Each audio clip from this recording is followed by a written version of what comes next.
रामायण का खलनायक रावण एक ऐसा चरित्र है जो महानता और दुष्टता दोनों को समेटे हुए है। वह एक ऐसा व्यक्तित्व है जो सदियों से लोगों की कल्पना को मोहित करता आ रहा है।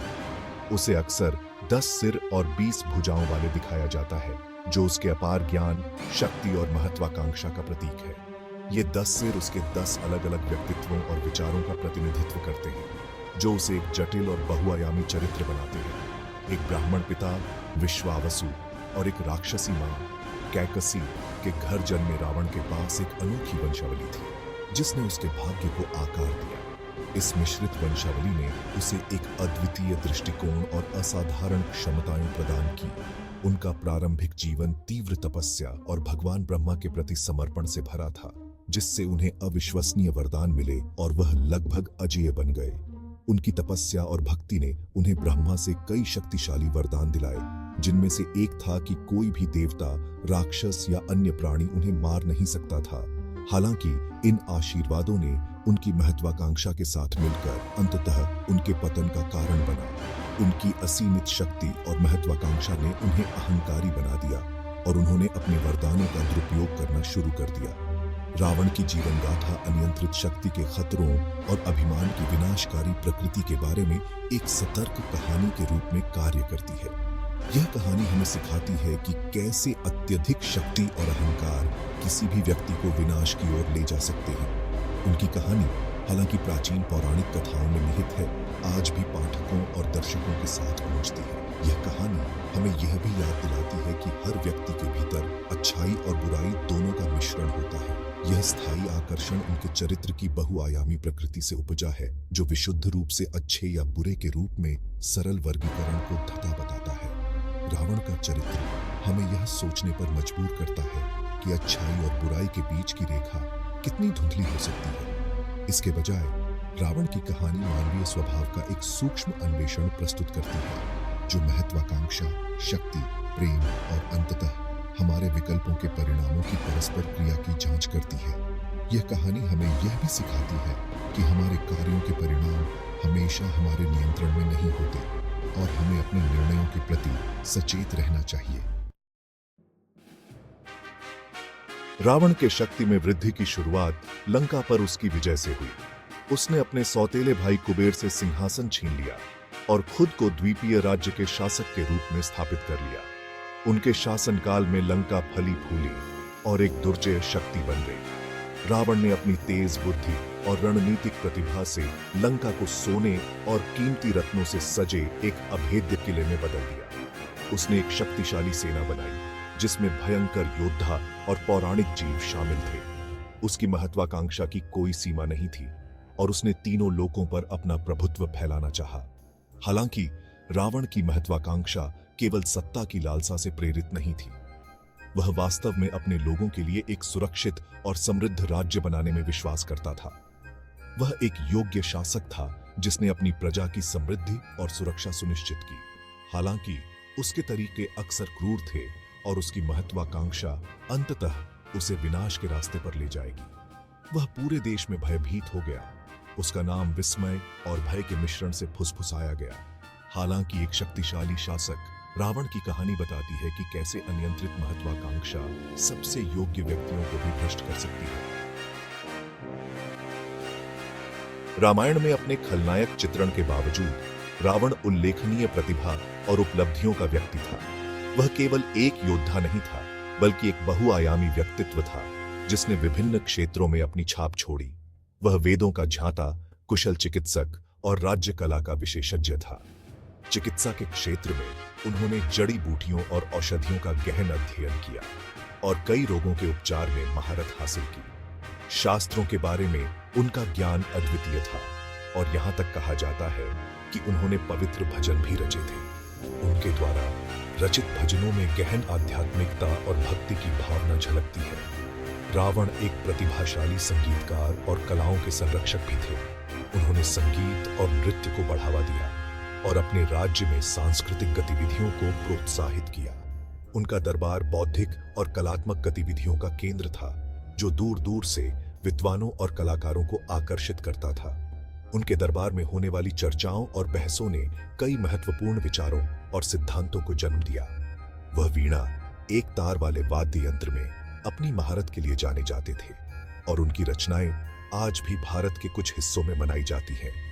उनकी संगीत रचनाएं शास्त्रीय संगीत के क्षेत्र में महत्वपूर्ण योगदान मानी जाती हैं। उनके चरित्र का यह पहलू जटिलता की एक परत जोड़ता है, जो संस्कृति और परिशोधन के व्यक्ति को उनके अधिक अत्याचारी लक्षणों के साथ प्रदर्शित करता है। रावण की यह बहुआयामी छवि उन्हें एक अद्वितीय और जटिल व्यक्तित्व बनाती है। उनकी सबसे उल्लेखनीय उपलब्धियों में से एक भगवान शिव के प्रति उनकी अटूट भक्ति थी। उनकी भक्ति और तपस्या ने उन्हें भगवान शिव का प्रिय बना दिया।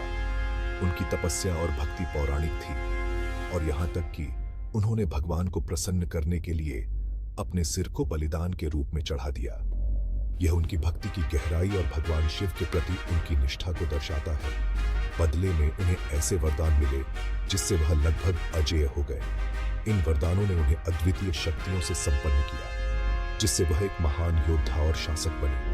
यह अधिनियम उनके विश्वास की गहराई और अपने विश्वासों के लिए असाधारण लंबाई तक जाने की उनकी इच्छा को प्रदर्शित करता है। रावण की यह भक्ति और निष्ठा उन्हें एक अद्वितीय और प्रेरणादायक व्यक्तित्व बनाती है। खंड 4 10 सिर वाला रणनीतिकार रावण की सैन्य शक्ति। रावण की सैन्य शक्ति भी उतनी ही प्रभावशाली थी।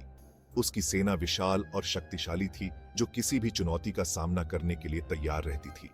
युद्ध रणनीति और रणनीति की उन्हें गहरी समझ थी। रावण ने युद्ध के हर पहलू को बारीकी से समझा और अपने सैनिकों को उसी के अनुसार प्रशिक्षित किया। उनकी सेना उन्नत हथियारों और रथों से लैस थी और उनके सैनिक अच्छी तरह से प्रशिक्षित और अनुशासित थे। रावण ने अपने सैनिकों को युद्ध के हर कौशल में निपुण बनाया। उन्होंने अभिनव युद्ध संरचनाओं की शुरुआत की और अपने दुश्मनों के बारे में जानकारी इकट्ठा करने के लिए कुशल जासूसों को नियुक्त किया।